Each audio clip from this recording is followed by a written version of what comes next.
ข้าวเช้าเฮ็ดอาหารพี่น้องมื้อนี้บุญข้าวกี้เด้อพี่น้องบุญข้าวกี้บุญเปิดประตูเหล้าปุ่นกองเขาเฮาอันนี้เป็นเขา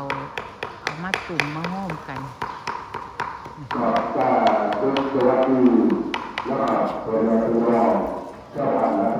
ชมบรรยากาศการเตรียมอาหารแล้วก็ตั้งกำนันเบาไปนะ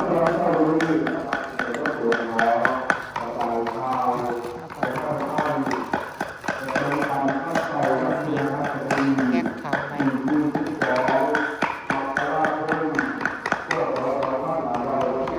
่ก็เป็นกลุ่มผู้นำพี่น้องเป็นผู้นำมาสอนเฮ็ดกับเขาแล้วก็สอน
ซุปบะหมี่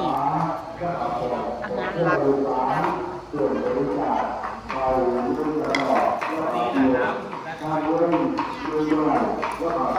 คนดังนี้พี่น้องอันนี้อ้อมไก่จ้ะอันนี้หนึ่งเขาข้าวเหนียวแล้วก็อันนี้เป็นหนึ่งป่าพี่น้องคุณแม่สมหวังวันแก้วนะครับขอบเพื่อลูกหลานเกี่ยวกับเล่นนะครับ120 บาทคุณพ่อแม่คุณแม่ทับทุนท่านสีนะครับขอบเพื่อลูกหลานเกี่ยวกับเล่น100 บาทนะครับขอบคุณพ่อเพื่อคุณแม่ดอกเที่ยวเพื่อนดำนะครับเพื่อนร่างนะครับเกี่ยวกับเขา1 ข้างเล่น40 บาทนะครับเพื่อนแม่ลูกอันเพื่อนดำนะครับที่รอวันเพื่อนร่างนะครับเกี่ยวกับเมื่อธนาคารเล่น100 บาทนะครับเพื่อนแม่สุดคุณพ่อนะครับเกี่ยวกับเมื่อธนาคารเล่น200 บาทนะครับขอบคุณลูกหลานนะครับเพื่อนแม่ไล่สาวแดงนะครับขอบคุณลูกหลานนะครับเกี่ยวกับการเล่น100 บาทนะครับคุณพออุดมคุณเมลี่หินจันนะครับขอบคุณลูกหลานรวมท่านเข่าเล่นกระสอบเล่น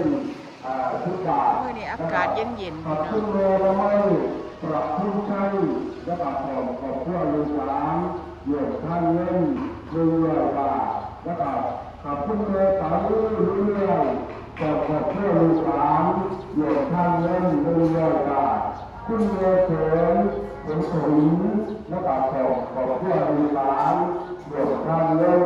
เรื่องกาอันนี้ก็เป็นศาลากลางบ้านศาลาประชาคมศาลาประชาคมหมู่ที่8จ้ะอากาศเย็นพี่น้องมันขอบคุณพ่อแม่คุณเมย์สวรรค์วิทยาและขอบเพื่อลูกหลานและขอบการเงินมาทาน200 บาทและขอบคุณเมย์อุไรวิทยาและขอบอุทัยและขอบคุณแม่อุทัยและขอบคุณวิทยาและขอบเพื่อลูกหลานที่มีอยู่และขอบเงินมาทาน100 บาทและขอบท่านจ้า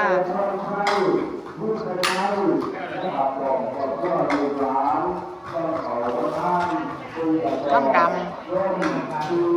ดก็ตื่นแต่เช้ามาเฝ้าพี่น้องนี่มาต้องด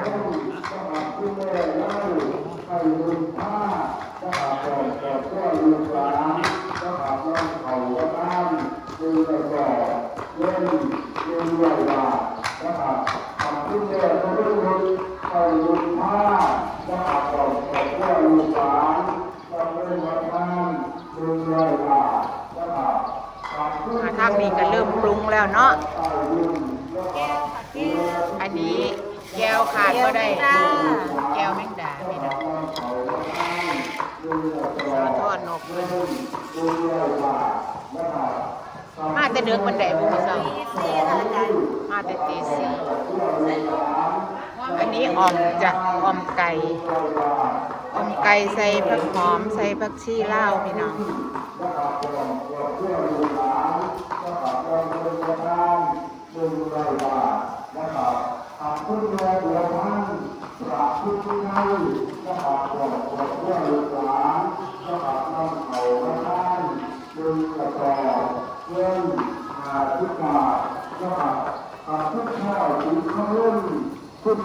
อันนี้เฮ็ดหยังจ้ะขวง่าไปใส่ซุป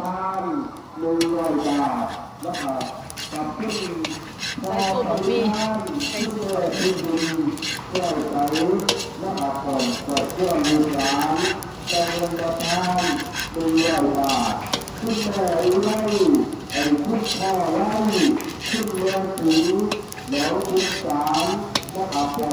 ขอเพื่อลูกหลานและขอต้องเงินมาทาน100 บาทและขอบคุณตัวตรีคุณแม่บัวทองเจ้าทองและขอบเพื่อลูกหลานและขอบต้องเขาประทานหาตาเงินหาพิบาและขอบคุณพ่อแสวงคุณแม่เล่นสังคมพุ่มและขอบเพื่อลูกหลานและขอบต้องเงินมาทานและขอบต้องเขาท่านก็ขอบคุณต่อเงินทุกบาทก็ขอบคุณต่อแล้วก็ขอบคุณแม่อายุนเขาคณะและขอบเพื่อลูกหลานและขอบเงินเขาท่านเงินต่อเงิน20 บาทและขอบ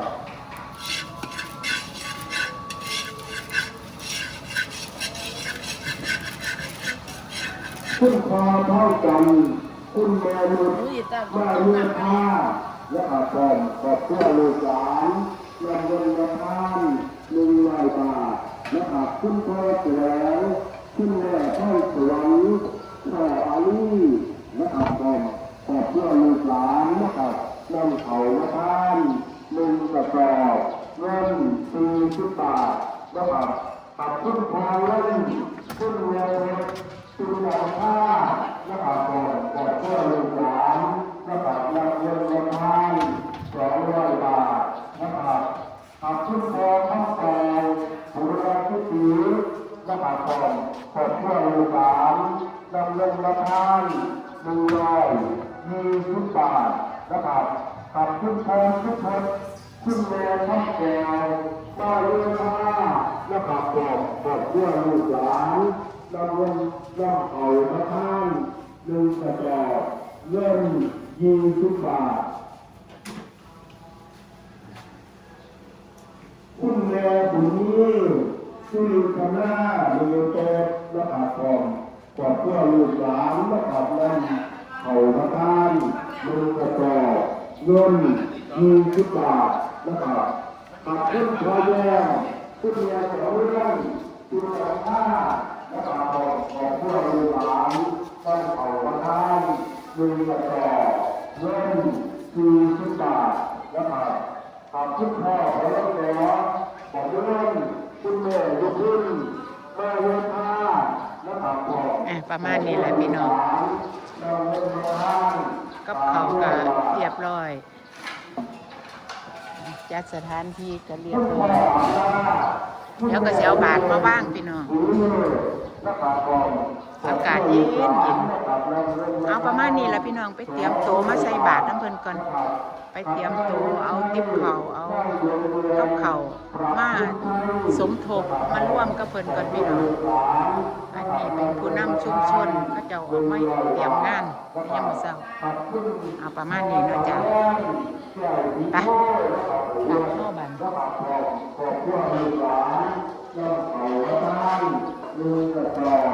เงิน100 บาทนะครับกับชุดเงินเยี่ยมคุณหลังค่านะครับขอบเพื่อลูกหลานนะครับนำเขาพระท่าน1 กระสอบเงิน10 บาทนะครับกับชุดโพเขียนคุณเมียของพระแม่นะครับขอบเพื่อลูกหลานก็เริ่มแจ้งออกแล้วพี่น้องสว่างแล้วข้าเจ้าเริ่มเตรียมงานตั้งแต่ตี 4พี่น้องตอนนี้ก็ประมาณ6 โมงขับขึ้นเมืองซื้อวิกลนะครับกอบขั้วลูกหลานนะครับนำเขามาทาน1 กระสอบเงิน60 บาทนะครับขับขึ้นทองสงทองสุดเกษมนะครับพี่น้องมือเด็กนะครับขอบขั้วลูกหลานนำเงินมาทาน100 บาทนะครับขับขึ้นเมืองตุ๋ยให้กระดำนะครับขอบขั้วลูกหลานนำเงินมาทาน100 บาทนะครับขับขึ้นเมืองเสือให้เวทานะครับขอบขั้วลูกหลานนะครับนำเอามาทาน1 กระสอบเงิน100 บาทนะครับครับซึ่งเครื่องดื่มซึ่งเราดูแลจุดที่เรือนะครับขอบขั้วลูกหลานนะครับนำเงินมาทาน